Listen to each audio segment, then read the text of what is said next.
Welcome you all to the first episode of Defense Fallout's analysis of the Russia-Ukraine conflict. So, since the start of the conflict, we haven't made any video on the Russia-Ukraine conflict because even we were unable to understand what's actually happening on the ground.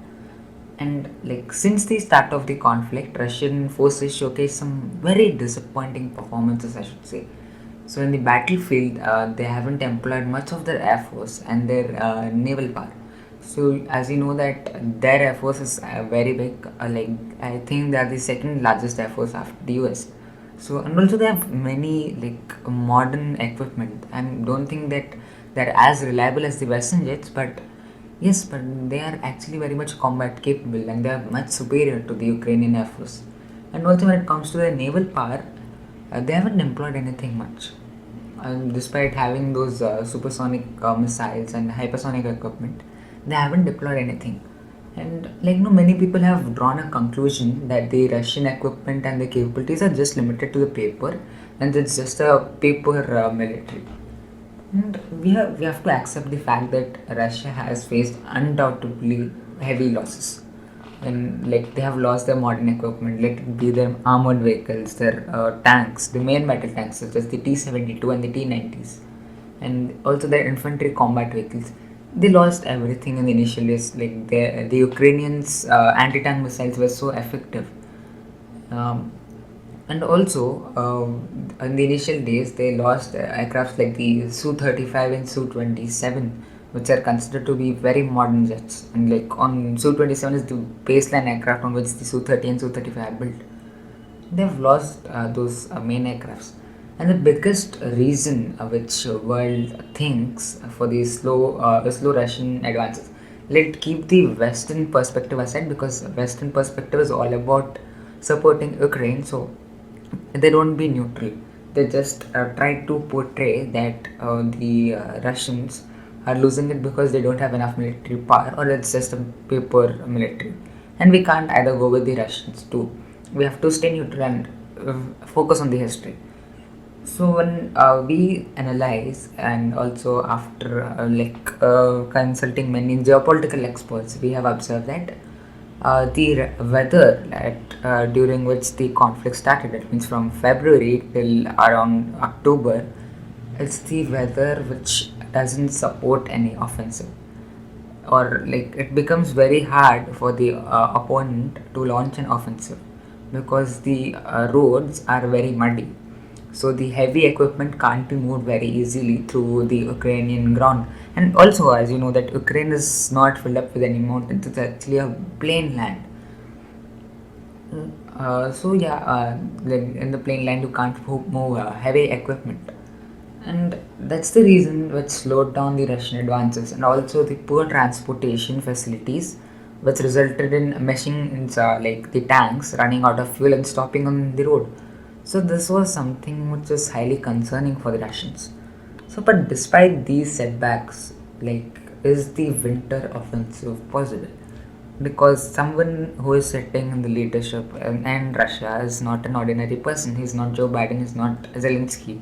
He's not Emmanuel Macron. He's someone superior. He's superior than PM Modi. He's a mastermind than Xi Jinping. So he has thought 100 times before launching his offensive on Ukraine. So we feel that winter is the only chance which Putin has to win this conflict or to denazify Ukraine. So we are with denazification because we have seen that during when Ukraine was in a peaceful nation, when they were not at war with Russia, that they were actually a huge support of the Nazi ideology. So in some way, no, the Russians want to denazify it, so they have launched this offensive, and they're pretty sure that this is going to succeed.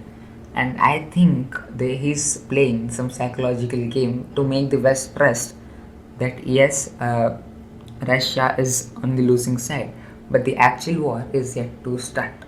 So the only chance which Russia has is to launch a all-out winter offensive, because during the winters, especially in the regions of Russia and Ukraine, there the temperatures come so low that the ground freezes.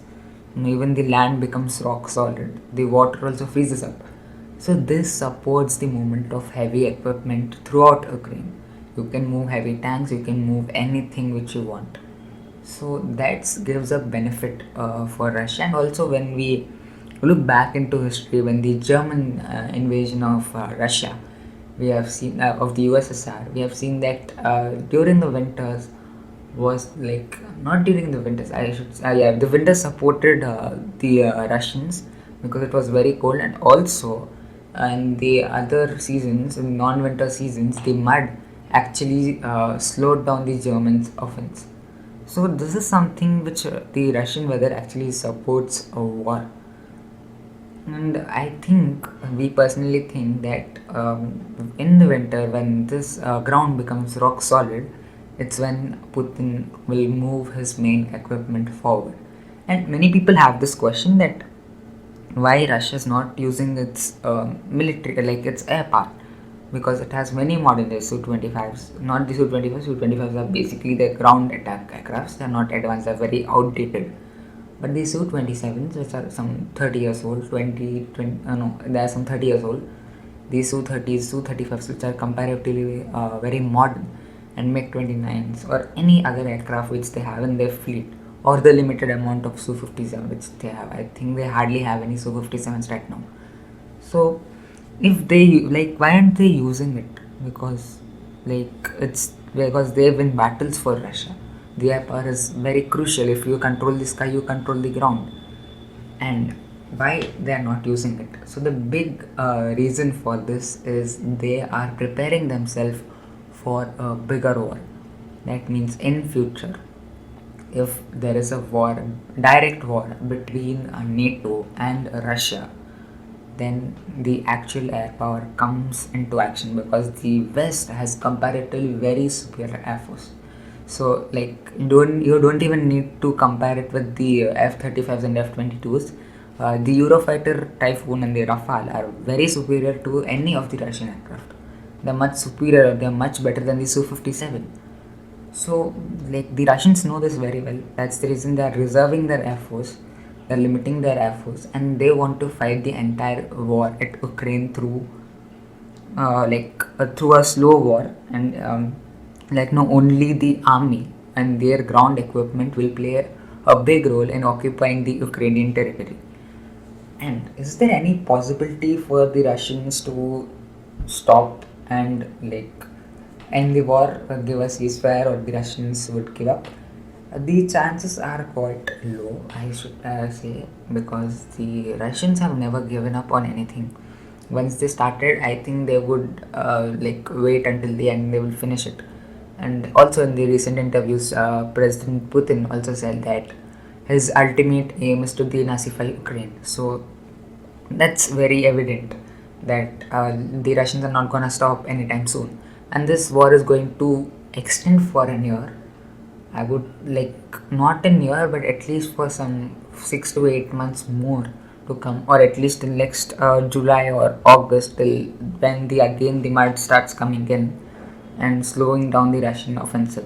So till then, the Russians will take advantage of the weather. Till at least till February, the Russians will have an all-out offensive on Ukraine, target every crucial location, and destroy and flatten Ukraine to small pieces. That's what is gonna happen, is what we think, because this is the only chance which they got. And if Putin has anything else in his mind, then the only thing like we can do is just to wait and watch, because Putin is someone which we can't get into his brain and understand. And also if there is no winter offensive, suppose what will happen if Russia doesn't go for a winter offensive, then we can draw a conclusion that yes, Russia is on a losing side. And or we could also think that it's a very slow war, and I think this Ukraine conflict can turn into a World War III. And obviously, the possibility of this happening is very low. This might not happen because like a small conflict in Ukraine, not a small conflict. Like for Russia, it's just a normal war, but for Ukraine, it's an all-out war that employed everything which they have, whereas Russians have not employed whatever they have. So there is a less possibility that Russia can convert this into World War III. But um, as I say that like if Russia doesn't do anything in the winters, then something else is cooking, and that is the time when Russia has the least probability to win this war.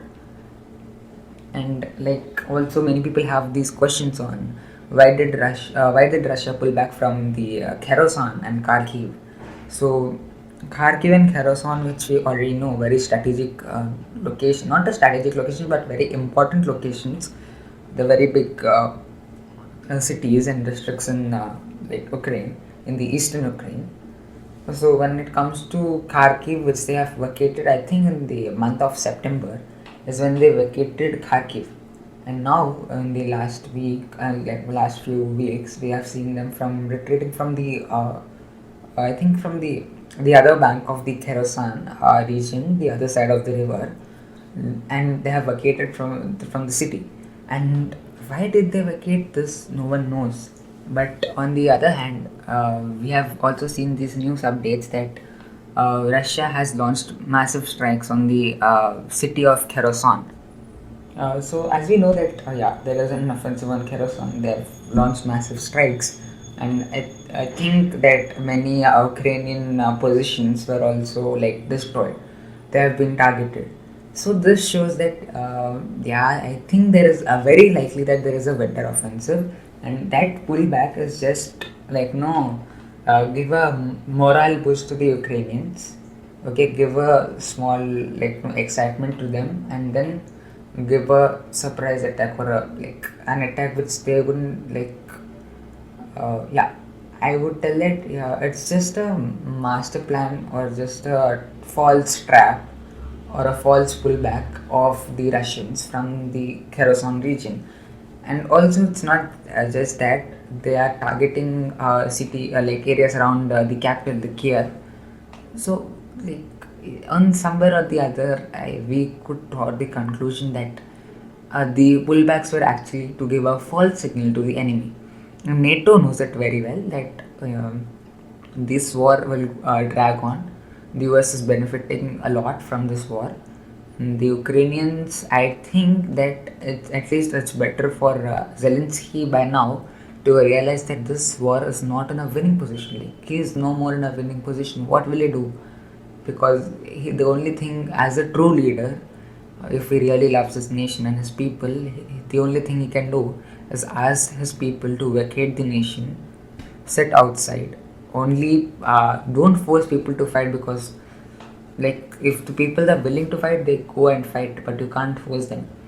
And if they are willing, they go and fight, and rest all others should leave the nation. And he should, otherwise he should at least sit down and talk for peace. He should do something which would satisfy the Russians. Other than that, I don't think Zelensky has anything else to do, because at the end of the day, even if he wins, the only thing which is left is small pieces of concrete and all which are destroyed during the war. He has nothing else to save, at least as of now, because his main industrial and economic centers are destroyed. Kherson, Kharkiv, Odessa, Luhansk, Donetsk, the Russian speaking, let's leave that. But the Kharkiv, Odessa, Kherson, or the other Mariupol, the Crimea region, these are all like under the Russian control, the main centers. Apart from Kiev, he has nothing else to like protect. So it's better that he draws to a conclusion, because even if he tries to reconstruct his nation, I think it is not going to be possible within the next 20-25 years. But Ukraine will be as normal as it was before February 23rd. And that's it for today's episode. I hope you liked it. Jai Hind, Vande Mataram.